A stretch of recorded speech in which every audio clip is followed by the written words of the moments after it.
So one of the biggest hangups I get from homeowners is when they are now wanting to sell their current home, but they have that uncertainty about how to navigate the process, where they'll even move to, and what this all shakes out to be. All they know is that their current house no longer works for them. They're either outgrowing it, they need a change of scenery, or they just want to change locales.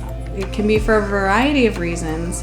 However, not knowing how to proceed can be such a big hang up for many.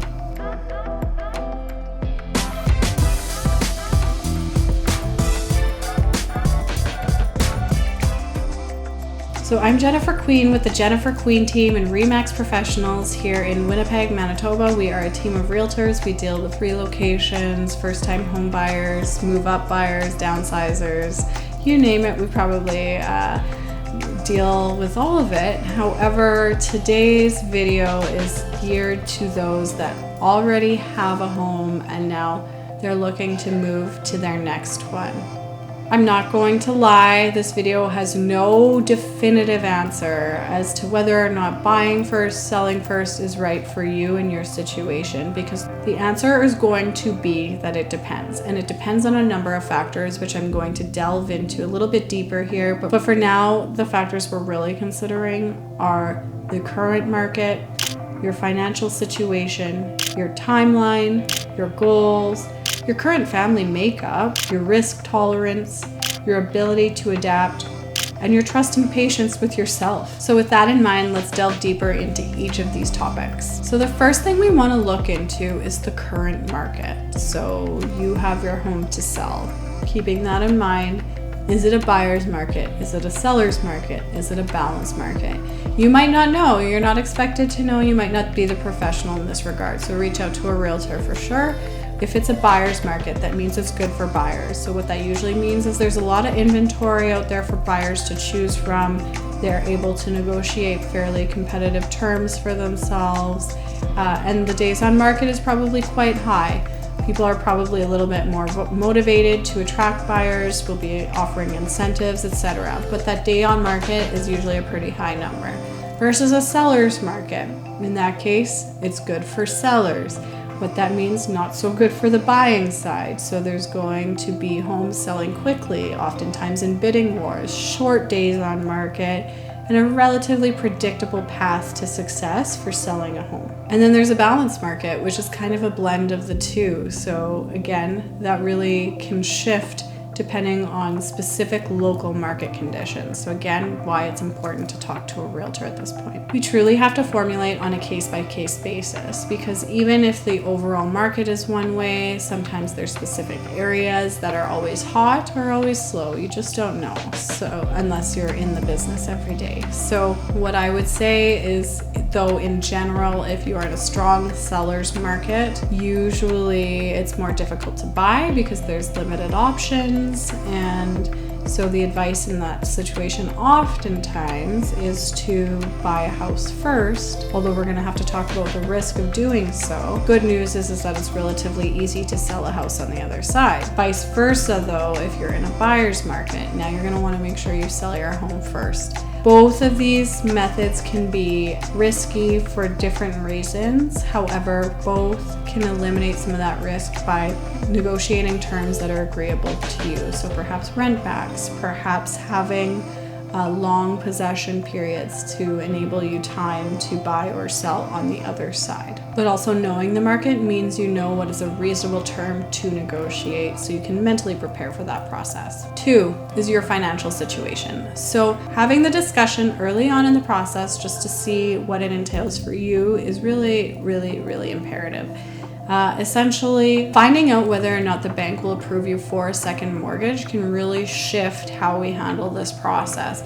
Obviously, nobody wants to carry 2 mortgages for any period of time. That's not what I'm saying to do here. However, it does give you a bit of a buffer in the event that you do decide to go that route. Also, in these preliminary discussions, you're finding out what a reasonable time for bridging, reporting a mortgage are. So Say you are buying a home and selling a home, there's going to be a period in which usually there's some overlap in there from when the purchasers of your current home take possession to when you take possession of your next home. So what we often see is people give themselves like a week or two of overlap so they don't have to move twice. They're moving everything from the old home into the new home.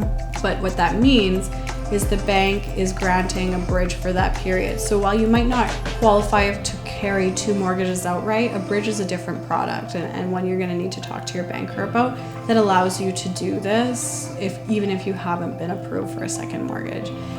But there are oftentimes limits on how long they'll let you bridge those funds. So like some are 30, 60, I've even heard a 90-day.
For the market. 4, understanding your goals. So I kind of covered this a little bit, but essentially understanding your goals doesn't mean just you understanding and knowing what is important to you and what is a deal breaker, what is not, but also clearly communicating that to the people that are working with you. So if it is a deal breaker to pay over a certain amount monthly for a home, then your banker is going to set that upper limit. If it is a deal breaker that a home has 4 bedrooms and not 3, you need to communicate that with your realtor too. Having realistic communication guidelines is imperative. I just recently had a situation in which I had a relocation coming in and I thought I had everything set up properly for them. I'd narrowed it down to a few communities that I thought would be perfect for them. But then it turned out that one of the individuals moving in is not comfortable driving on the highway. Well, that really limited things. We are now looking at different areas than I originally thought, and that there's nothing wrong with that, but having that clear communication from the outset really, really helps in narrowing down communities and making sure also that we're not wasting your time by filling you with information that is unnecessary too. A lot of the process is a process of elimination and making sure you get the information you need. So having clear communication really helps with that. Another thing that really has an impact on the process is your current family makeup. I can tell you that I would find the process far easier if I had to move twice, say if I had to rent an Airbnb if it was just my husband and I. However, if there are kids and pets involved in that, now it really changes. Moving twice is not something that anybody wants to do once there's so many more moving pieces as part of your family unit. Now we're talking routines, children's apparatus, dietary restrictions, you name it, there's so much more to navigate, and having to do it twice becomes such a hurdle to get over. It becomes really, really tricky to do in between sentiment in an Airbnb or a temporary rental. Most of the time though, we are able to avoid this and do a door-to-door move and not have that in-between in the middle there, but yeah, honestly, seriously consider this depending on where you are with your family life, because it is not easy to make that transition when there are young ones involved. Another factor to consider is your risk tolerance. And I know this probably sounds obvious, but I see it all the time, and there are varying degrees of risk tolerances out there. It's entirely normal to feel apprehensive if you don't have your next plans in place. Totally normal. That fear of the unknown can be entirely paralyzing. And I am totally sympathetic to that because I am one of those people that needs to have the plan in place. I will say though that there does come a point where you do have to embrace a level of risk to the move. There's no way to seamlessly do it, guarantee your home will sell on one side, or guarantee you will find the perfect home on the other. But there is a level of risk that you have to be willing to accept as part of this process. Otherwise, plan to stay in the same home for forever, and there's nothing wrong with that if your risk tolerance is that low. Just remember that nothing good came without risk at some point, in my opinion at least. So you gotta weigh the good with the bad. However, this does not mean throw it all on red kind of thing. This means minimizing your risk by using statistical data to arrive at what are predictable results but not guaranteed results, right? So things like knowing how long it takes a property to sell in your area, knowing your agent's track record of success in your area, knowing how often your dream properties come up, knowing your competition, bonus points if you have a backup plan in place too to limit your risk. And in all honesty, part of this process is asking every single question you need to ask until you are comfortable with the process. Everyone has a different level of risk tolerance, and what isn't okay is to make a decision before you're comfortable doing so. So getting all that information out and feeling comfortable with the professionals that are navigating you through the process is imperative. Another factor is really your adaptability. So I touched upon this already. So some people are incredibly fluid and adaptable, go with the flow. Hey, we'll just figure it out when we get there. However, I would say they are not as common as those that like to plan and have some control in the process. Some people have no problem with the idea of moving in with family, of renting interim. Some people say absolutely not, and that's okay. There is a spectrum. But the same also goes for your criteria. So how adaptable are you? Are the things on your list things you would consider changing? For example, if you've narrowed down just to one specific neighborhood and it's only this neighborhood, is that truly your hard limit? Or perhaps you said, I will only do 3 full bathrooms, and you find a home with 2 full bathrooms but room to add a third. Sometimes we do have to adjust and be a little bit more adaptable. I'm not saying sell yourself short. I'm saying still finding properties that will work for you or that could be changed, but being willing to adapt and be a little bit more open-minded to the options goes a long way in ensuring success. And of course, if this is your forever home, be as picky as you want. We just might have to formulate based on your list of must-haves and give realistic expectations based on that. Again, the communication piece comes into play here. Another thing is your trust in yourself and your own intuition. A good realtor will be able to read between the lines, listen to you, give you solid advice on the market and the area and the homes you're seeing. But at the end of the day, you have to trust your own gut on the process too. We can give you all the information, but you need to feel comfortable with what you're hearing. When making a decision about moving, it really is important to listen to that little voice inside your head, because it often doesn't steer you wrong. If something doesn't feel right, don't do it.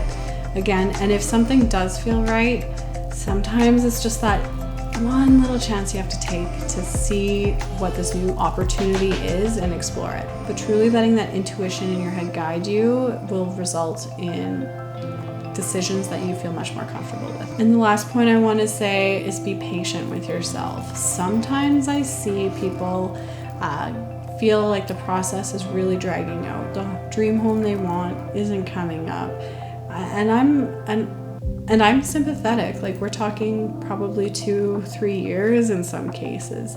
However, those clients that were patient and were very strategic and specific in what they wanted always did find a property, and the right property for them. And there were some that we might have seen along the way that were close but just not quite. And I'm so glad they didn't buy those homes, because the one that came along was the right one for them. But selling a home and deciding where to live is a major life decision. It's going to impact where your children go to school, the neighbors you have, the parks you visit, the restaurants you enjoy. It really is an all-encompassing decision. So it's not one you should ever be rushing. So be patient with yourself in the process. Take your time and remember that the right choice will reveal itself when the time is right. And again, go back to that intuition. What does it feel like? So in closing, I don't know if anybody expected this to be so much about the emotional aspects of moving, but that really is what it comes down to. Your risk tolerance, your ability to adapt, your patience with yourself, and of course getting the proper information from your realtor and from your banker and even lawyer too in advance, so that you have all of the information about the risk versus reward side of this, right? But yeah, getting that information up front really helps. And just know that people are doing this every day. We navigate it every day. I have yet to leave somebody homeless, I promise you that, because we put together plans that are sound and based on statistical data on the Winnipeg market. So I hope you found value in this video today. Again, I'm Jennifer Queen with the Jennifer Queen team and RE/MAX Professionals here in Winnipeg, Manitoba. If ever you want advice on this process, feel free to give me a call. I'm happy to come to your house, give you an evaluation, and talk market and honestly strategy with you. But again, thanks for watching. If you like this video, hit that like button. It really does help me in determining just what to record next. And be sure to hit that subscribe button. We're coming out with a ton of content again this year. And if there's any kind of comments you have about the moving process, both buying and selling at the same time, please be sure to leave it in the comments section below. I love reading those comments. Thanks again for watching. Take care.